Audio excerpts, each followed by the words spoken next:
অন্যদিকে বিজেপির নয়া রাজ্য সভাপতি নিয়ে জোর জল্পনা চলছে। কে হবেন বিজেপির নতুন সভাপতি এই মাসেই হয়তো তা জানা যাবে। আর তাই কোর কমিটির বৈঠকে বঙ্গ বিজেপি। আমরা কথা বলবো সুস্মিতার সঙ্গে। সুস্মিতা, কি জানা যাচ্ছে এই বৈঠক সম্পর্কে?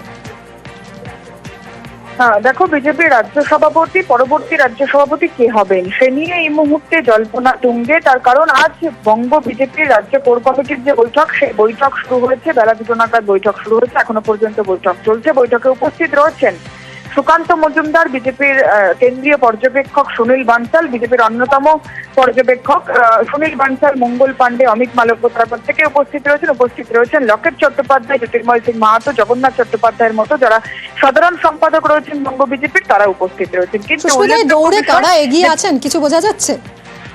দেখো, এগিয়ে রয়েছেন বিজেপির যে সাংগঠনিক যে নিয়ম, সেই নিয়ম অনুযায়ী ভোটাভুটির মাধ্যমেই রাজ্য সভাপতি নির্বাচিত হন। এবং আজই সুকান্ত মজুমদার তার যে ভোটাভুটি বা রাজ্য সভাপতি নির্বাচনের যে নমিনেশন, সেই নমিনেশন ফাইল করতে পারেন বলেই সূত্র মারফত খবর পাওয়া যাচ্ছে।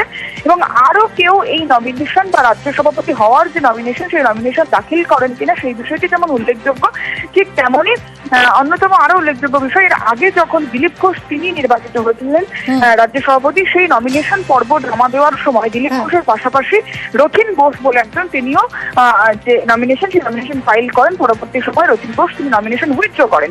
এবারও সেই একই পর্যায়ে হয় কিনা, সুকান্ত মজুমদার তিনি থাকবেন আবারও একবার, নাকি অন্য কেউ রাজ্য সভাপতি হবে, সেই বিষয়টি যেমন জল্পনা, ঠিক তেমন এটাই নজর রাখার মতন বিষয়। অনেক ধন্যবাদ সুস্মিতা।